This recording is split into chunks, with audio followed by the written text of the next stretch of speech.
अपने संबोधन के लिए आमंत्रित करता हूं।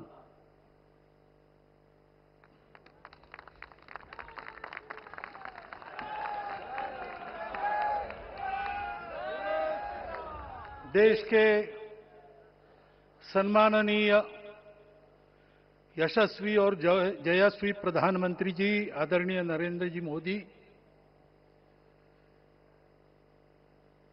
हमारे उत्तर प्रदेश के सम्माननीय मुख्यमंत्री जी श्रीमान योगी जी, राज्यपाल महोदया, मंचस्थ सभी मान्यवर, उपस्थित सज्जन, माता भगिनी, आज हम सबके लिए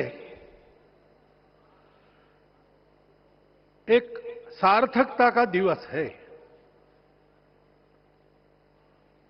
इतने लोगों ने सपना देखा, इतने लोगों ने प्रयास किए, इतने लोगों ने अपने प्राण अर्पण किए। आज उनकी स्वर्गस्थ आत्मा तृप्त हुई होगी। आज वास्तव में अशोक जी को वहां शांति मिली होगी।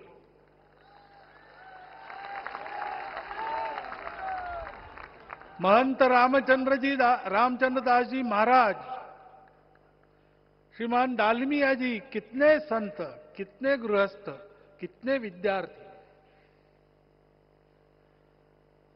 उन्होंने अपना प्राणार्पण किया, अपना पसीना बहाया। जो पीछे रहे वो भी रोज ये इच्छा मन में व्यक्त करते रहे कि मंदिर बनेगा बनेगा, बन गया। और आज उस मंदिर निर्माण की शास्त्रीय प्रक्रिया पूर्ण हो गई, ध्वजारोहण हो गया। राम राज्य का ध्वज जो कभी अयोध्या में फहराता था और संपूर्ण विश्व में अपने आलोक से सुख शांति प्रदान करता था, वो ध्वज आज फिर से नीचे से ऊपर चढ़ता हुआ और अपने शिखर पर विराजमान होता हुआ हमने अपनी आंखों से देखा है, इसी देह में देखा है। ध्वज प्रतीक होता है। इतना ऊंचा ध्वज चढ़ाना कितना समय लगा आप जानते हैं। मंदिर बनने में भी समय लगा। 500 साल छोड़े तो भी 30 साल तो लगे ही। उस मंदिर के रूप में हमने कुछ तत्वों को ऊपर पहुंचाया है।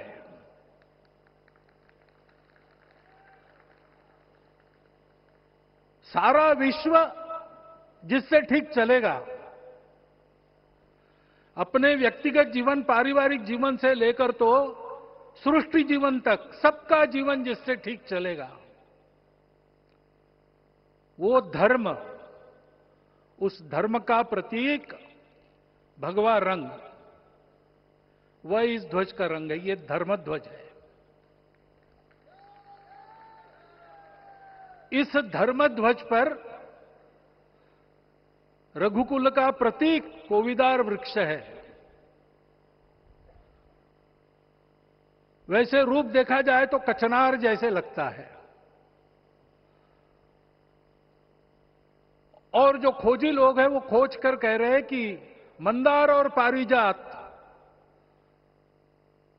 दो वृक्षों का एक तरह से संकर है। दोनों वृक्षों के गुण, ये दोनों वृक्ष देव वृक्ष कहलाते हैं। दो देव वृक्षों के गुणों का समुच्चय ये वृक्ष है। और ये वृक्ष उस रघुकुल की सत्ता का प्रतीक है।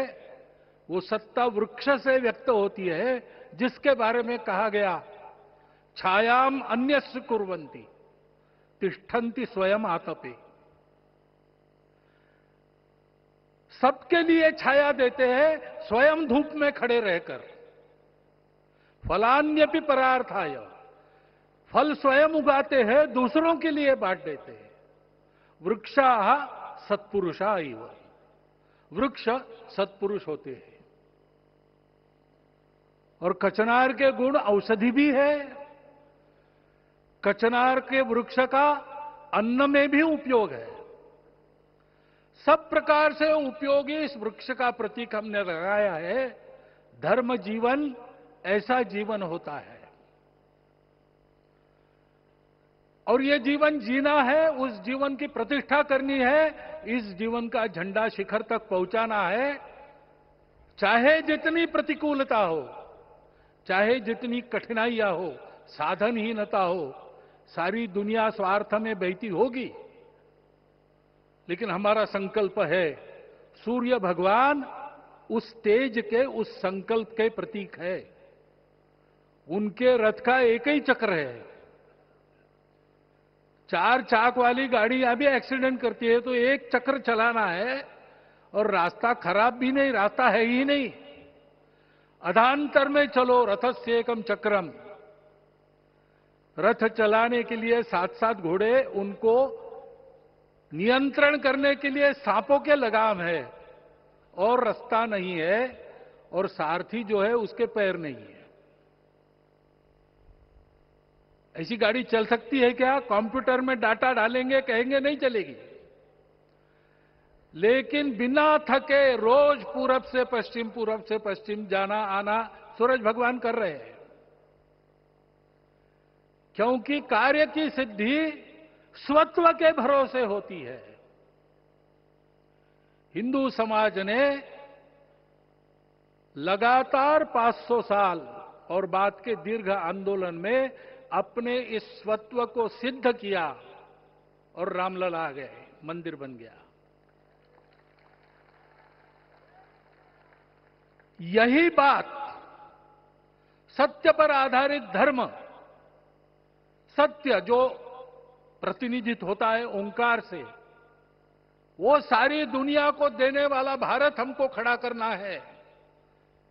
हमारे इस संकल्प का प्रतीक यह राम मंदिर, उसकी प्रक्रिया आज हमने पूरी कर ली है। यह धर्म, यह ज्ञान, यह छाया, यह सुफल संपूर्ण दुनिया में बांटने वाला भारतवर्ष खड़ा करने का काम अपना शुरू हो गया है। उसको, इस प्रतीक को देखकर, हिम्मत रखकर, उसी प्रकार सतत प्रयास करते हुए सब प्रकार की विपरीतताओं में भी हम सबको मिलके करना पड़ेगा। आज ये हमारे कृतार्थता का दिवस है, और आज हमारे संकल्प की पुनरावृत्ति का ये दिवस है। वो संकल्प हमको हमारे पूर्वजों ने दिया है। एतद् देश प्रसूतस्य सकाशाद अग्र जन्मनात्। इस देश के जन्मे हुए अग्र जन्मना है, सबसे प्राचीन है, इसलिए बड़े भाई है। वो ऐसा जीवन जिए कि स्वम स्वम चरित्रम शिक्षेरन पृथिव्याम सर्वमानवा। पृथ्वी के सर्व मानव अपने अपने चरित्र की शिक्षा, जीवन की विद्या भारतवासियों से सीखे। ऐसे भारतवासियों का परम वैभव संपन्न, सर्वशक्ति संपन्न और सबके लिए खुशी बांटने वाला, शांति बांटने वाला, सबको विकास के सुफल देने वाला भारतवर्ष खड़ा करना है। ये विश्व की अपेक्षा है, हमारा कर्तव्य है। मंदिर में श्री रामलला विराजमान है, उनका नाम ले और इस कार्य की गति हम बढ़ाए। इतना एक विषय आपके सामने रखता हूं। जैसा सपना देखा था उन लोगों ने, रामदास स्वामी ने कहा था, स्वप्नी जे देखिले रात्रि ते तैसे ची हो तसे। ऐसा सपना उन्होंने देखा था, बिल्कुल वैसा। और मैं कहूं कि उन्होंने जो सपना देखा था उससे भी अधिक भव्य और अधिक सुंदर ये मंदिर बन गया है। हमारे हृदय में वो निश्चय का सृजन करे, तपस का सृजन करे। ये शुभकामना मैं आप सबको देता हूं और मेरे शब्दों को विराम देता हूं। माननीय